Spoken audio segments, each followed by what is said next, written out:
They say big tragedies arrive with noise, but mine arrived silently. Inside a small steel lunchbox, one ordinary Thursday morning, while I was cooking in my kitchen, a simple note hidden between rotis shattered everything I believed about my family. With one piece of paper, I discovered a truth I never wanted to see. My son, the boy I raised with love and trust, was living a life of lies. That day, my peaceful home turned into a battlefield of secrets, betrayal, and heartbreak. But what I didn't know then was that this painful truth would change all of our lives forever.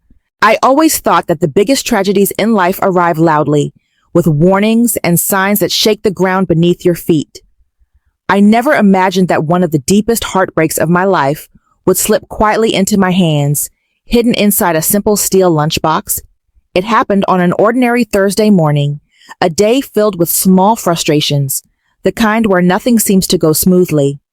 I was in the kitchen kneading dough when I heard fast footsteps rushing up the stairs, followed by a quick, familiar knock. "Amma, can you open? I'm getting late." It was my daughter-in-law, Maya. Gentle, respectful, always soft-spoken. I wiped my hands and opened the door. She stood there breathing heavily, a few strands of hair stuck to her forehead, her bag half open like she had just run through a storm. "Sorry, Amma," she said quickly. She pushed a bag of vegetables and a lunchbox into my arms. "I picked up the wrong tiffin by mistake. Please keep this safe. I'll collect it when I come back." Before I could reply, she kissed my cheek, gave me a grateful smile, and hurried down the steps. Her heels clicked fast, fading away as she disappeared around the corner. I carried the things inside, smiling to myself. Maya reminded me of my younger days, always rushing, always trying to do everything perfectly. I placed the vegetables aside and put the lunchbox on the table. At first glance, I thought it was hers, but then I noticed something small, something familiar. A dent on the side, a faded sticker from years ago. This lunchbox looked exactly like the one I had gifted my son Arjun on his first day of work 10 years earlier. My eyebrows drew together. Why would Maya pick up Arjun's lunchbox and call it a mistake? Maybe she simply mixed them up. That happens sometimes. To be helpful, I decided to open it. If it was Arjun's, I could wash it and prepare something fresh for him before he left for work. But the moment I opened the lid, my breath stopped. Inside, next to a neatly folded roti, was a small handwritten note. At first, I smiled. I thought Maya had written something sweet for Arjun. She used to leave him little messages during the first year of their marriage. "Have a good day. Don't skip lunch. Love you." But when I unfolded the note, my smile disappeared. It fell from my face like someone had blown out a candle. The handwriting was not Maya's. It was sharp, slanted, elegant, and the words, "Last night was perfect. I can still feel you. Can't wait to meet again. R." My fingers tightened around the paper. My heart thudded loudly in my chest. A strange ringing filled my ears, and for a moment, I forgot to breathe. This couldn't be real. Not Arjun, not my son, the child I raised alone after his father passed away, the boy who held my hand during tough days, the boy who promised to make me proud, and certainly not Maya's Arjun, the husband she adored with complete trust. I read the note again. The words didn't change. Last night was perfect. My stomach twisted painfully. The note slipped from my shaking hands and landed on the counter. I sat down, gripping the edge of the table to steady myself. My mind was a storm of questions and fear. Who was R? How long had this been happening? Did Maya know anything? Thinking of Maya's innocent eyes and gentle voice stabbed my heart like a knife. She loved Arjun with her whole being. She believed in him completely. And Arjun? What had he done to her? What had he done to us? When I finally picked up the note again, I folded it slowly, as if folding a piece of my own broken trust. I placed it back inside the lunchbox. In that moment, I knew my world had shifted. A line had been crossed, a line we would never return from. For the next 2 days, I carried the secret like a heavy stone in my chest. Every minute felt suffocating. Every memory of Arjun's childhood hurt, like a wound being touched again and again. Maya smiled and talked as if life was normal. unaware of the storm building silently around her. And I couldn't tell her. Not yet. I needed to be sure. I needed proof. Because if I accused Arjun without certainty, the entire family could break apart. But deep inside, I knew the truth had already begun to reveal itself, and fate was not finished yet. On the third day after finding the first note, I felt something inside me break. I could no longer sit in silence, pretending the world was normal while fear and doubt kept growing inside my heart. I needed clarity. I needed answers. But more than anything, I needed to know the truth before the truth destroyed Maya. So that morning, I made a decision I rarely made. I went to Arjun's office. I carried a box of sweets with me as an excuse. It wasn't unusual for me to bring something for his colleagues, so I hoped it wouldn't raise any suspicion. When I reached the reception, I gave the woman a polite smile. "Can you tell Arjun his mother is here?" I asked. Of course," she replied, dialing his extension. "Please have a seat." While I waited, I heard two employees talking near the water cooler. They didn't notice me. Their voices were low, almost whispering, but the words reached my ears clearly, too clearly. "Was she here again yesterday?" one asked. "Yeah," the other replied. "She waited for him in the lobby. They left together. He looked really nervous." "Is it the same woman from last month?" "Who else?" My pulse quickened. My stomach turned cold. I felt like the air around me had frozen. I wanted to walk away, but my feet stayed rooted to the floor as if my body already knew the truth and refused to move. Before I could hear anything more, Arjun walked out from around the corner. The moment his eyes landed on me, he stiffened. He didn't smile the way he usually did. Instead, he looked startled, almost guilty. His eyes quickly scanned the lobby, searching for someone. Someone he expected. Someone who wasn't me. That one reaction told me more than any note ever could. "Amma," he said, forcing a tight smile. "What are you doing here?" I held up the box of sweets. "I thought your team might enjoy these." "Oh." He nodded quickly and took the box, but something in his movements felt uneasy. He didn't meet my eyes. He didn't ask me to sit. He didn't ask if I wanted tea or water. Instead, he kept glancing behind me, almost as if he hoped I would leave before someone else walked out and saw us together. Then, faint but noticeable, I smelled something. A strong floral perfume. Not Maya's jasmine. Something sharp, unfamiliar, and lingering. A scent that didn't belong to my daughter-in-law. I didn't ask anything. My throat was tight. My heart felt too heavy to carry. I simply nodded and excused myself. On the way home, my steps felt slow and uneven. The noises of the street faded into the background. I could only hear my heartbeat, loud, painful, and unsteady. That night, I lay in bed staring at the ceiling. I didn't sleep. I didn't cry. I just kept remembering the small things. Arjun as a little boy, running through the house with laughter in his eyes. Arjun as a teenager telling me he would always make me proud. Arjun as a groom smiling at Maya with warmth and excitement. I wondered at what point that loving boy became a man capable of betraying the woman who loved him so deeply. By morning, I felt tired but strangely calm. I knew I needed to understand this fully. I needed to watch. I needed to wait. I needed to gather the truth piece by painful piece. But fate seemed to be moving faster than my thoughts. Later that same day, Maya came by again before work. She placed groceries on the table and chatted as she always did, softly, kindly, without any idea of the storm swirling around her. When she left, I noticed something odd. Her steel tiffin, the same familiar one I had seen earlier, was sitting on the table. She had forgotten it. My stomach tightened. My fingers felt cold as I slowly opened the lid. Inside, instead of food, there was a small folded tissue, a note, a second note. Hands trembling, I unfolded it. The same handwriting, the same elegance, the same cold stab of truth. Friday, same hotel. I miss you already. My vision blurred. My eyes burned. My heart felt as if someone had torn it open. Another note, another meeting, another lie. There was no misunderstanding now, no confusion, no imaginary concern. This was real, terribly real.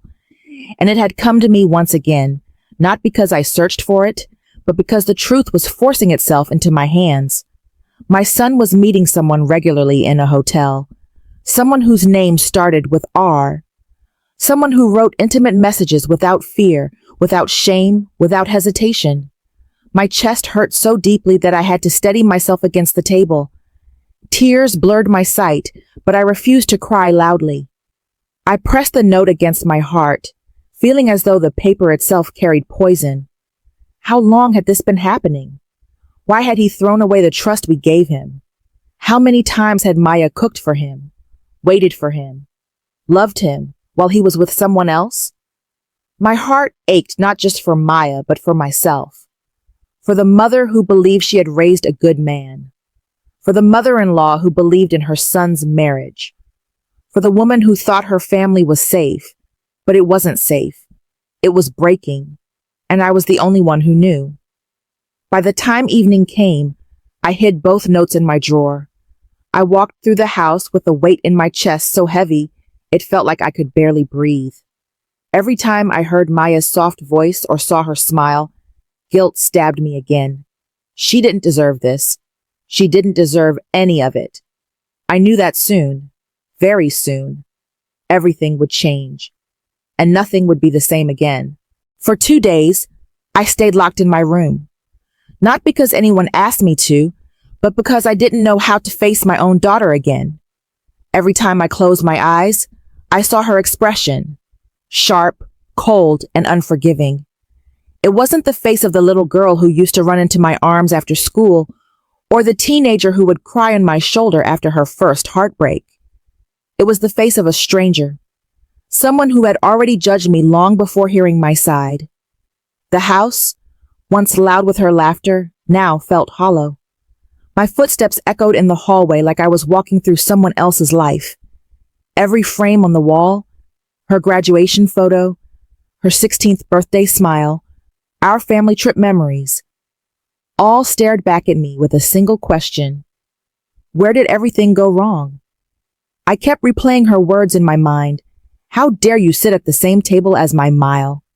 Every syllable struck my chest with the weight of years I had spent raising her alone. Every sacrifice I had made, every night I stayed awake when she was sick, every dream I pushed aside so she could chase her own, suddenly felt meaningless. I asked myself over and over, had I really become such a burden in her eyes, or had someone poisoned her heart against me? Because deep down, there was something off, something unnatural about her anger. It wasn't just disrespect, it felt planted, influenced, like she was repeating someone else's words, someone who had been whispering into her ears, slowly, quietly, steadily, until my daughter could no longer recognize the mother who would have given her life for her.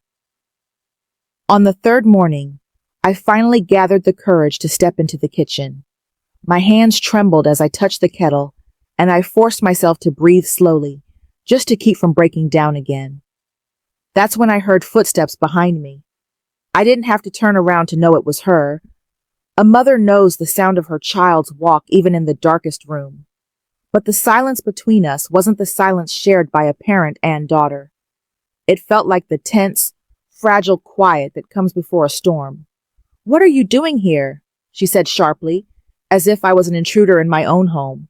I swallowed the pain, forced my voice to stay steady, and replied gently, "Beta, ye mera bhi ghar hai." She scoffed, actually scoffed, a gesture she had never once used on me in all these years. "You always have to make everything about you," she snapped. Her words were daggers, each one sharper than the last. "I just came for tea," I whispered, trying not to let my voice break. But she rolled her eyes, walked past me, and grabbed her phone. And that's when I saw it, for the first time clearly, the message on her lock screen. A name I had been hearing too often. A name she defended too quickly. A name she had screamed at me about. Mile. And under his name, in bold letters, was a message that froze my breath. Did you talk to her? Don't let her manipulate you again. Manipulate? My own daughter thought I was manipulating her. No, not thought. She was being told. In that moment, a chill ran down my spine. Not because she had changed, but because someone else was actively changing her. Someone who wanted me out of her life. Someone who wanted her to see me as the enemy. Someone who had planted seeds of doubt inside her heart until they grew into a wall between mother and daughter. And I suddenly understood this wasn't just anger. This wasn't just a bad argument. This was a battle, a fight for my daughter's soul. And I was already losing. That night, I could hardly sleep. Every time I closed my eyes, the message on her phone burned into my mind. Don't let her manipulate you again. Manipulate? I, who raised her single-handedly. I, who skipped meals so she could eat. I, who worked double shifts so she could study in the best schools. How could he twist her heart so easily? The next morning, I woke up with a heaviness that felt like a brick pressing down on my chest. But I knew I couldn't stay silent anymore. If I didn't face this now, I would lose her completely. I walked into the living room, hoping, just hoping, that today she might look at me differently. But she didn't even lift her eyes. She was sitting on the sofa, phone in her hand, typing furiously. Her face was tense, her jaw clenched. Good morning, I said softly. No response. Beta, can we talk? Still nothing. I took a deep breath and sat down beside her. Not too close, just close enough for her to know I wasn't afraid of her silence. That's when it happened. Her phone lit up again. And another message from him appeared. Don't let her guilt trip you. Remember what I told you. My heart thudded in my chest. She quickly tilted the phone away, but it was too late. I had already seen it. This time, I didn't pretend. This time, I looked her straight in the eyes and said, who is telling you all this about me? She froze. For a moment, her anger cracked into something else. Fear. But just as quickly, she covered it up with irritation. Don't start, Mom, she snapped. You always twist things. You always act like you're the victim. Victim? I wasn't the victim. I was a mother. A mother watching her child slip away into the hands of someone who wanted her isolated, confused, dependent. Beta, I whispered, you're not talking like yourself. Oh, please, she scoffed, pushing off the sofa. I'm finally thinking for myself. Not everything is about you. Her words stabbed deep, but I swallowed the hurt because I needed her to hear me, really hear me. I saw the messages, I said quietly. She stopped. Her shoulders stiffened. What messages? Her voice trembled, but she tried to hide it under anger. I didn't want to corner her. I didn't want to make her defensive, but I also couldn't lose her. The ones from Mile. The room fell silent. A silence so heavy it felt like time itself had paused. Her hand tightened around her phone. She didn't turn around, but I could see her breathing quicken. He's just protecting me, she finally muttered. At least someone does. My heart broke.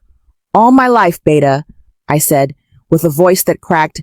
I have protected you, even when it hurt me, even when it cost me everything. She didn't answer. I stepped closer, slowly, gently, like approaching a wounded bird. You've changed, I said, not because of you, but because someone wants you to see me as the enemy.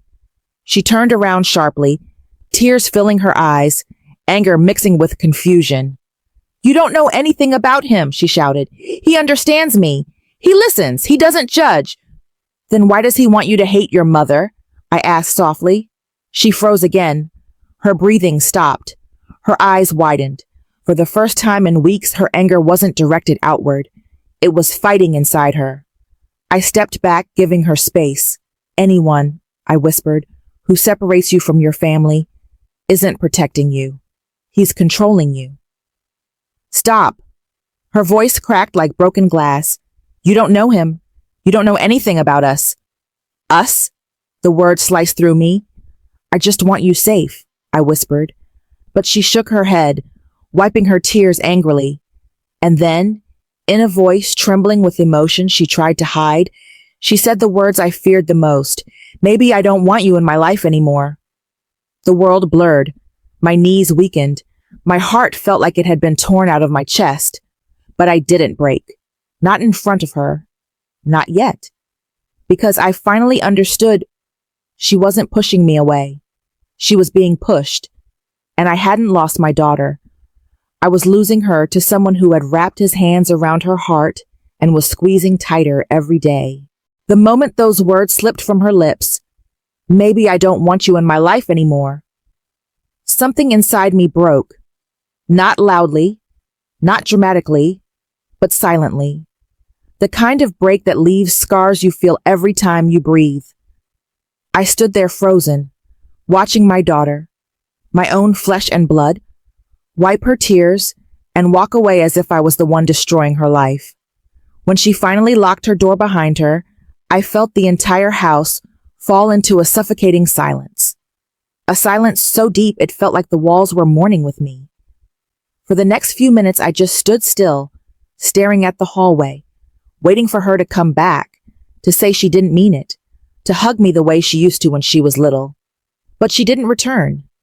Instead, I heard muffled sobs from her room, and then her voice, soft, broken, whispering into the phone, I can't do this. She keeps trying to control me. Can I come over? My heart turned cold. She wasn't talking to a friend. She wasn't talking to a cousin. She was talking to him, to the man who had somehow convinced her that her own mother was the enemy. I stepped back slowly, half afraid she would hear my heartbeat, because in that moment, my fear wasn't losing her. It was who I was losing her to. The next morning, she didn't speak to me. She didn't look at me. She barely even breathed in my direction. She simply packed a small bag, grabbed her phone, and walked toward the door.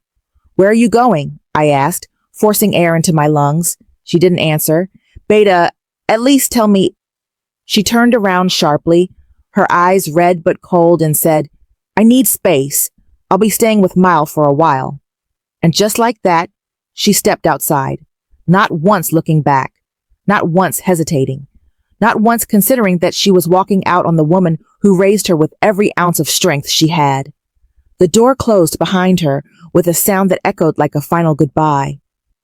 I stood there for a long time, staring at the door, my hands trembling, my heart sinking deeper and deeper into a darkness I had never felt before. For the first time in my life, the house felt unfamiliar, like I didn't belong in the place where I had lived my entire adult life. I walked to her room and pushed the door open. The moment I stepped inside, the memories hit me like a wave. Her childhood drawings taped to the walls, the stuffed toy I bought her for her first school play, the scent of her lavender perfume still lingering in the air. Her absence felt louder than her presence ever had. I sat down on her bed, clutching her pillow to my chest, and that's when the tears finally came.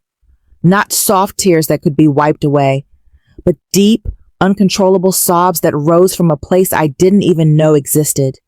Because this wasn't just heartbreak. This wasn't just a mother-daughter fight. This was fear. Fear that she had walked into the arms of someone who didn't love her, but someone who wanted to own her. Fear that she wouldn't see the danger until it was too late. Fear that I might lose her forever. That evening, I sat by the window, waiting for a call, a message, anything, but nothing came. Instead, hours later, I received a text. 5 words that felt like poison. Don't contact her. She's safe. Safe? From who? From me? I clenched the phone in my hand, rage and heartbreak raging inside me. This man, this stranger had crossed a line. He wasn't just influencing her.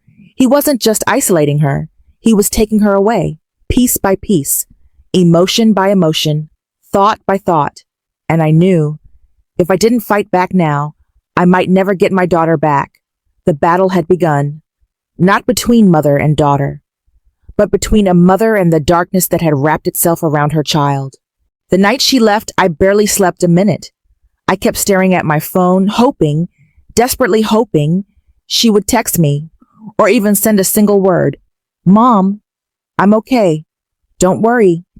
But the screen stayed dark, cold, and silent.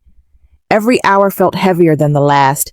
Every passing minute whispered the same fear. What if he's pulling her deeper? What if she's trapped and doesn't even know it?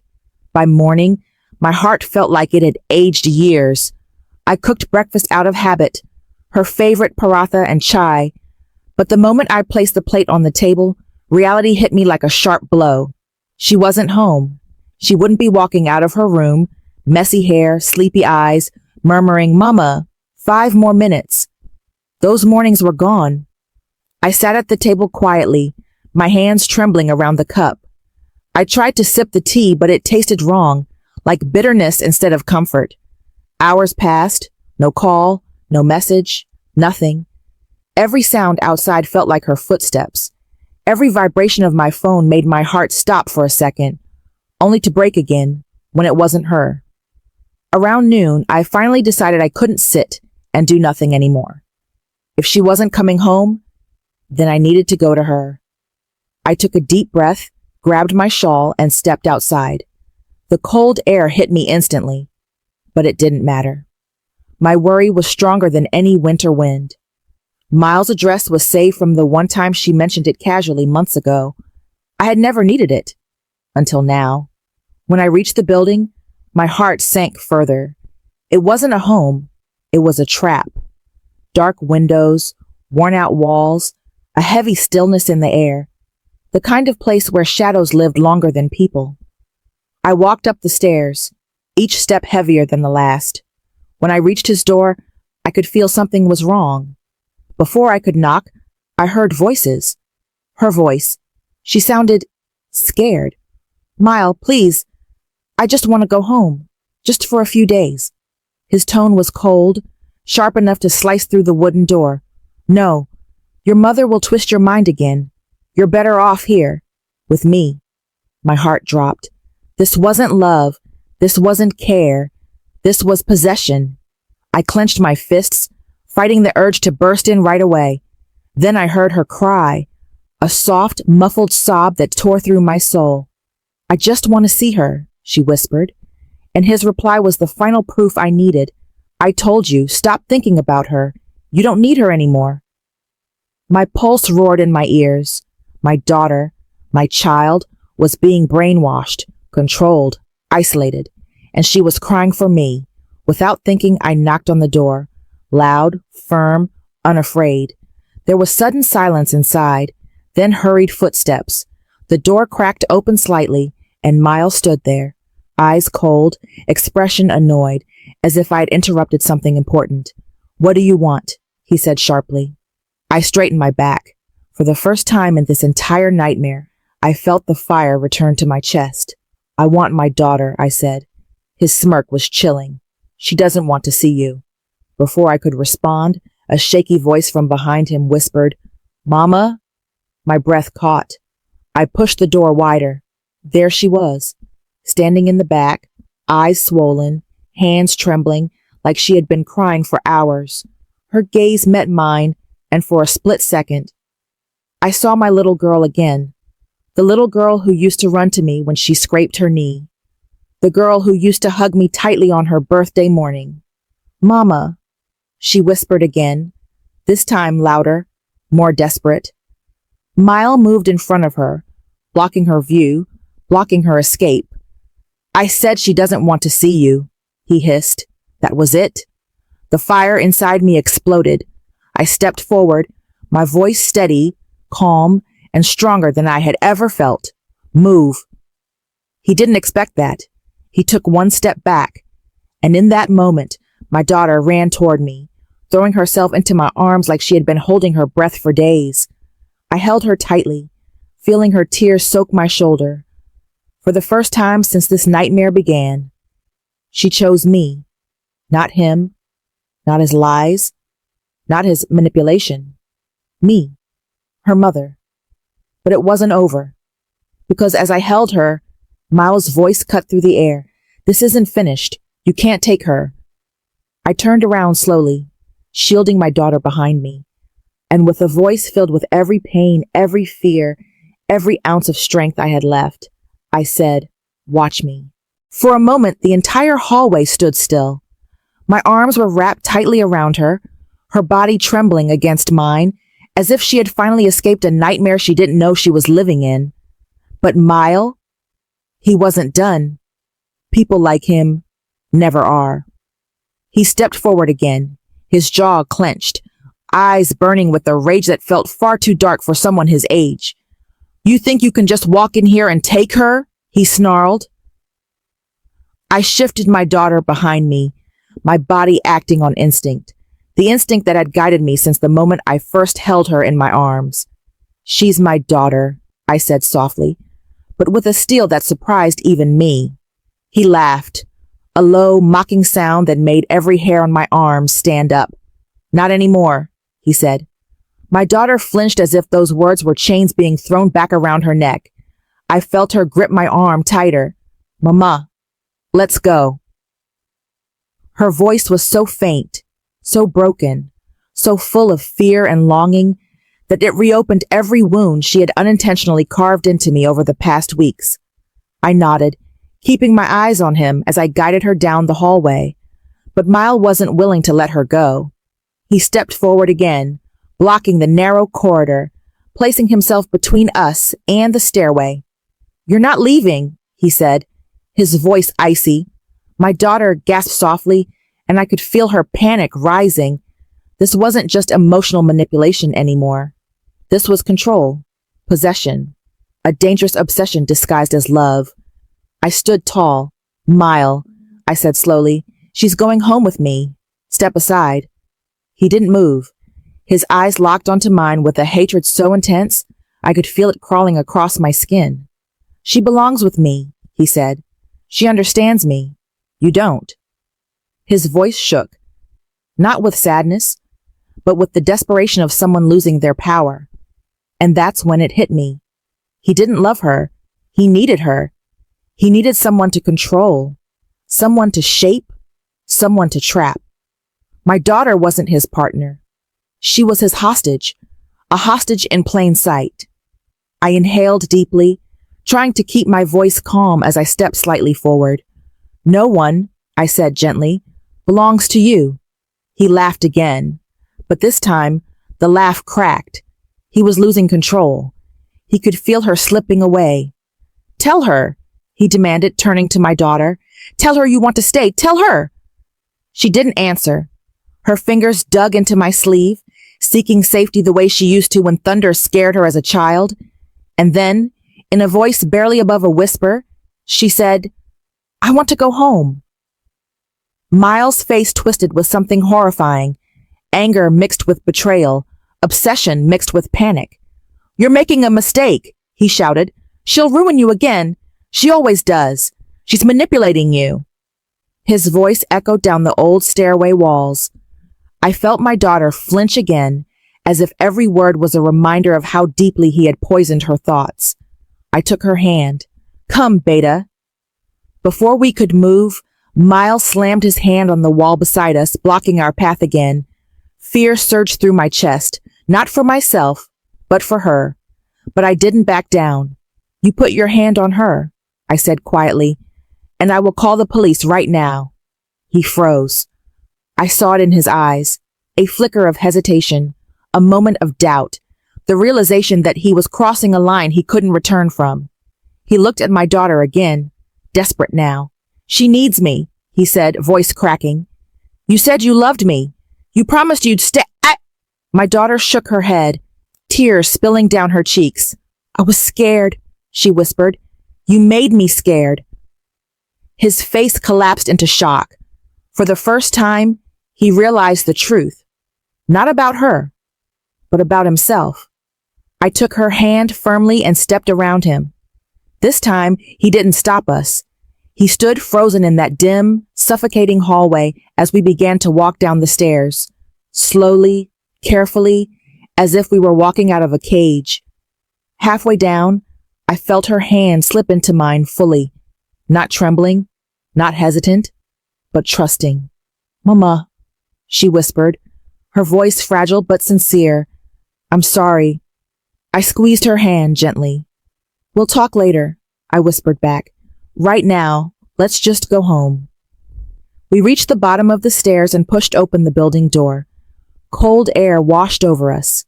Fresh, real, free. But the moment we stepped outside, my daughter suddenly gasped and turned around, eyes wide. Mama, he's watching us. I looked up at the window. There he stood, a dark silhouette, motionless, glaring down at us with the intensity of a man who had just lost the one thing he thought he could control. And as the cold wind brushed past us, I realized this wasn't the end. This was only the calm before the storm.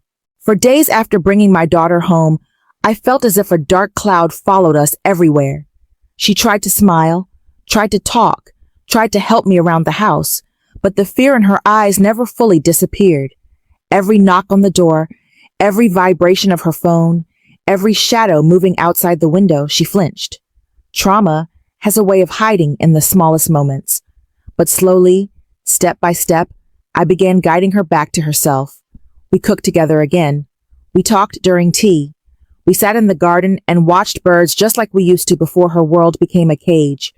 For the first time in months, she slept peacefully. But I could feel it. He wasn't done. Men like Mile never accept losing control. They don't walk away quietly. Their silence is never peace. It is planning. And I was right. One evening, just as the sun dipped behind the rooftops, my daughter came running into the living room, her face pale as chalk. Mama, she whispered, her voice trembling. He's here. My heartbeat stopped. I moved to the window and pulled the curtain just slightly aside. There he was, standing across the street, half hidden under a tree, not moving, not blinking, just staring at the house as if his eyes could pull her back to him. A chill raced down my spine. My daughter clutched my arm. Mama, I don't want to see him. Please don't let him take me. Her voice cracked in a way that broke me from the inside. I wrapped my arms around her. No one, I whispered firmly, will take you away from me again. Not while I'm alive. Minutes passed. He didn't leave. He stood there like a shadow, waiting for darkness to grow around him. Finally, I reached for my phone. Mama, what are you doing? She asked nervously. Ending this? I dialed the police. My daughter gasped. No, Mama. He'll get angry. He already is, I said softly. And fear only grows when we keep running from it. The officers arrived within minutes. 2 cars, bright lights, firm voices. They approached him. He tried to talk his way out, tried to say he was just walking, tried to smile like nothing was wrong. But the officers weren't fooled. They had seen men like him far more times than we could ever imagine. They warned him, told him this was harassment, told him to stay away, told him this was the first and last warning. He glared at the house as they made him leave. A glare full of resentment, not love. That night, my daughter held my hand like she used to when she was little. Mama, she whispered, he won't stop. I looked at her tearful eyes and realized something important. The wounds he left weren't physical. They were mental, emotional, invisible, and very, very deep. We will stop him, I said gently. But first, we heal you. The next morning, I took her to a counselor. A kind woman with warm eyes and a soft voice who welcomed my daughter like she had been waiting for her. My daughter cried that day, and the next, and the next. But each time she cried, she healed a little more. She began rediscovering herself, the self she had forgotten while drowning in Miles' control. She started writing again, painting again, singing softly in the kitchen like she used to as a child. Her laughter returned, weak at first, but real. Weeks passed, then months, and soon, she no longer looked over her shoulder. She no longer jumped at sudden noises. She no longer checked the door twice. She was free, truly free. One afternoon, as we were sitting in the garden, she looked up at the sky and whispered, Mama, I thought he broke me, but you saved me. I smiled, touched her cheek and said, No, Beta, you saved yourself. I only walked beside you. Spring arrived. Flowers bloomed. Our home felt warm again. alive again. And as for Mile, after the police warning, after realizing he had lost control, after watching her rebuild a life that no longer included him, he disappeared. Just like a shadow that fades when the sun rises. He never came back. In the end, he didn't win. His power dissolved, his control vanished, his threats silenced themselves, because nothing, absolutely nothing, is stronger than a woman who chooses to stand up after being broken. Nothing is stronger than a mother's love, and nothing is more beautiful than freedom regained. As the evening breeze brushed our faces, my daughter smiled at me, a real smile, full of peace. "Mama," she said softly, "I'm finally happy." And for the first time in a long time, I believed her. We sat together watching the sky turn gold. Two women who survived a storm and built a new life from the pieces. A life no one could ever take from us again. The end.